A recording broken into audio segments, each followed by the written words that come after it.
The alien who rewrote human history, the Roswell Interview story. In 1947, something strange happened over Roswell, New Mexico. A loud explosion lit up the night sky, and within hours, the U.S. military sealed off the area. Official reports claimed it was nothing more than a weather balloon. But according to a controversial document known as the Roswell Interview Memoirs, the truth was far more extraordinary. A spacecraft had crashed on Earth. And inside the wreckage were 4 alien beings. 3 were said to be dead, but 1 was still alive. The survivor was taken to a secret military base for study. A nurse named Matilda O'Donnell McElroy was assigned to care for it. What happened next defied all explanation. The alien being did not speak. Instead, it communicated through thoughts and images directly inside her mind. No one else could hear it. Scientists tried. Psychologists tried. Even supposed psychic specialists failed. Only the nurse could understand it. The alien appeared small, about 1.2 meters tall, with a large head, oversized eyes, and 3-fingered hands. But what shocked the medical team most was that the alien had no digestive system. It did not eat, and no waste elimination system. The alien being was something entirely different from human biology. At first, communication was limited to simple yes or no responses. But then, a decision was made. Teach the alien English. Children's books. Alphabet charts. Simple learning tools. And within just 2 weeks, the impossible happened. It began speaking fluent English. Once the alien could communicate, the alien asked for more books. Not just simple ones, but advanced knowledge. Astronomy. Mathematics. Human history. Engineering. And astonishingly, it read hundreds of books in just a few days. The alien even showed preference for stories like Alice in Wonderland and Don Quixote, stories filled with imagination, freedom, and rebellion. Then, everything changed. It said one sentence. I am ready. At that point, the military expected answers about alien technology, spacecraft, and advanced civilizations. Instead, the alien began telling its own story. For weeks, it spoke about the origin of the universe, the history of Earth, the nature of life, the purpose of existence, its own identity. The alien identified himself as Errol. According to the account, he had learned and mastered 347 different languages throughout his lifetime. However, the periods when he had previously visited Earth were in the distant past, long before the English language even existed.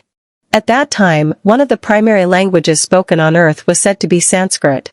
Errol claimed to belong to an organization called the Domain, an ancient interstellar force observing Earth. He described himself as a senior commander within an organization known as the Expeditionary Force, though in their hierarchy, he was still considered a relatively junior leader. He had several subordinates under his command, each responsible for different operational sectors, something like managing a greater Earth region. Their mission was simple: observe Earth and observation to assess how rapidly human civilization was advancing in weapons technology. According to Errol, his spacecraft crashed after being struck by lightning during a routine observation mission over Earth. And humanity was not what it seemed. Errol introduced a concept called ISB. An ISB is not a body. It is a conscious, immortal being. Bodies are only temporary vessels.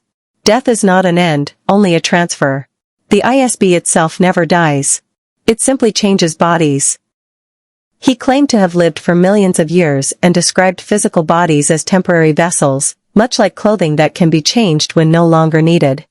Errol stated that Earth was originally used by an ancient civilization known as the Old Empire as a prison planet.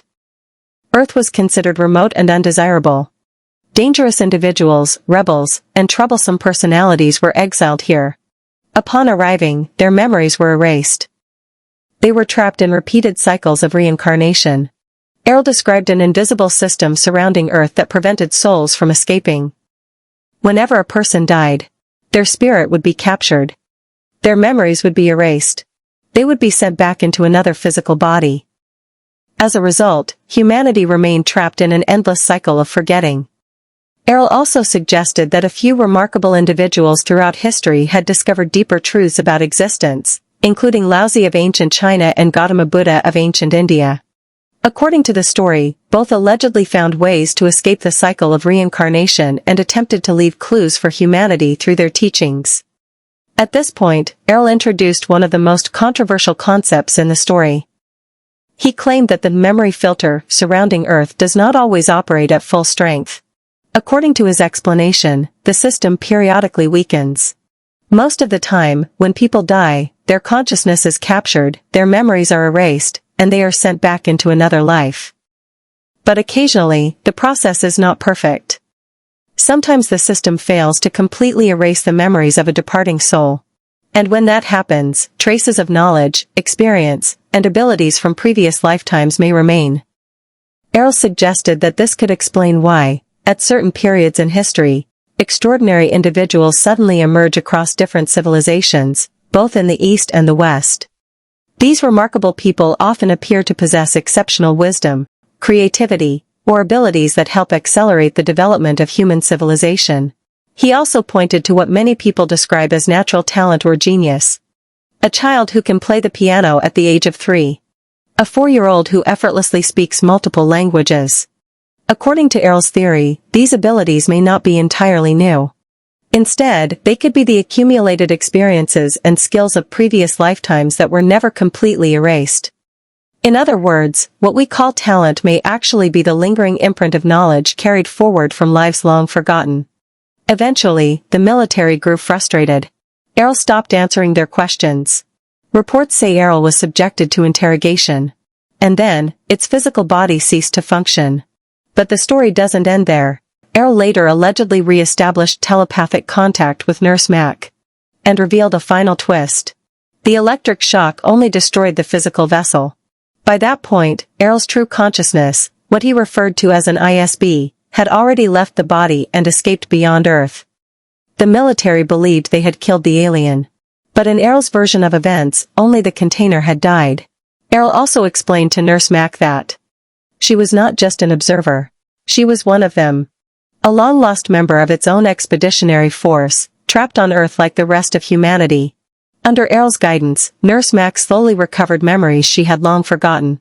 She came to believe that she was not merely a human being, but an ISB, an immortal consciousness temporarily living within a physical body. This revelation transformed her understanding of existence. She lived into her 80s and later chose euthanasia, believing that death was not an end, but simply a transition from one state of existence to another. Before she passed away, she secretly arranged for her written account to be delivered to Lawrence R. Spencer, an author known for researching extraterrestrial phenomena. Spencer later published the manuscript, bringing the extraordinary The Roswell Interview story to the public in 2008 for the very first time.